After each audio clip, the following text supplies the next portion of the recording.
Here we have Tech Teams number 904 4-piece replacement toilet seat bumper set.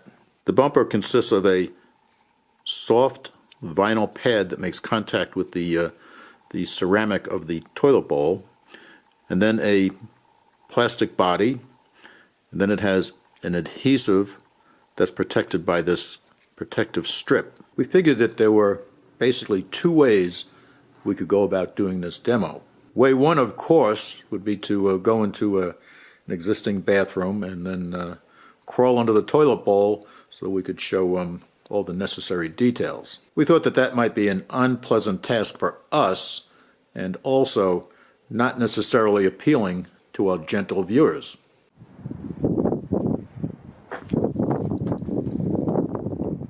Therefore, we ran down to the local Home Depot, and for the grand sum of $90, we bought this toilet bowl set.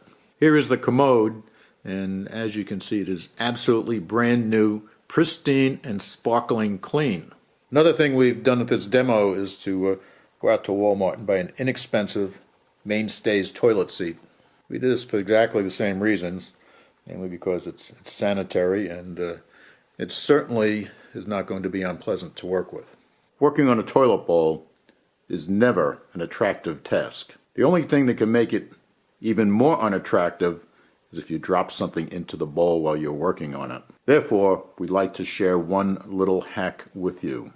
That is to simply get some of your regular kitchen-style plastic wrap and cover the bowl opening.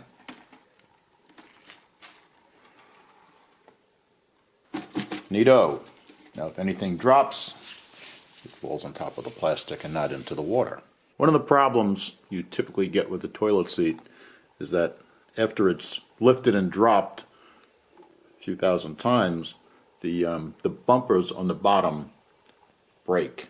What this means is that the seat drops down right on top of the hard ceramic and gets damaged even further.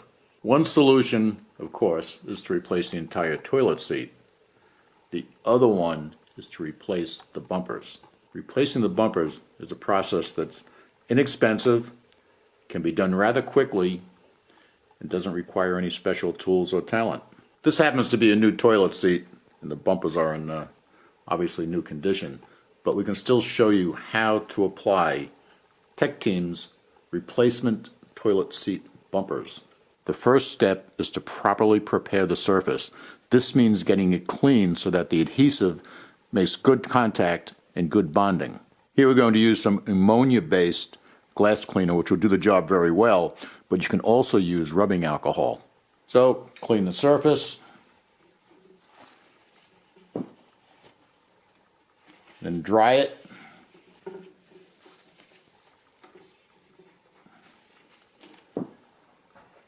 Give it 2 or 3 minutes to dry so that there's no residue. Here is where we'd like to make a suggestion so that when you get these actually adhered to the bottom of your toilet seat, that A, they're functional, and B, they're out of sight. Typically, a first reaction is just to find a spot and stick them onto the bottom of the toilet seat. That may or may not work. What you want to do is make sure that they get adequate contact with the rim of the toilet bowl.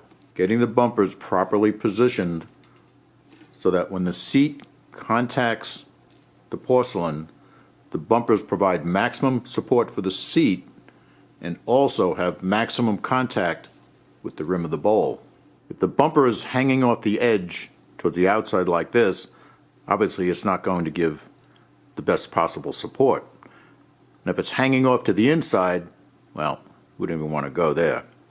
For this particular application, what we want to do is have the bumpers just like this so that the bumper makes contact all along its surface.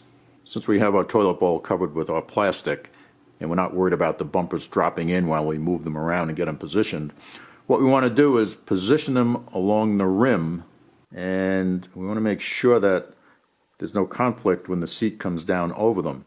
Now we've got things just about where we want them, and there's no conflict with anything on the bottom of the seat.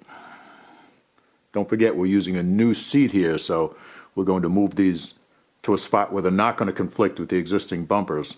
In a replacement situation, you would not have bumpers on the bottom of the seat. Now that we have our bumpers located exactly where we want them, we remove the protective backer from the adhesive, just like that. And now we bring our seat down on top of them like this. And you'll see that our replacement bumpers have stuck themselves to the bottom of the seat. Now what we want to do is just push them on to make sure that we have good connection and the adhesive has made a good bond. And there you go. You see the bumpers are in place and doing their job.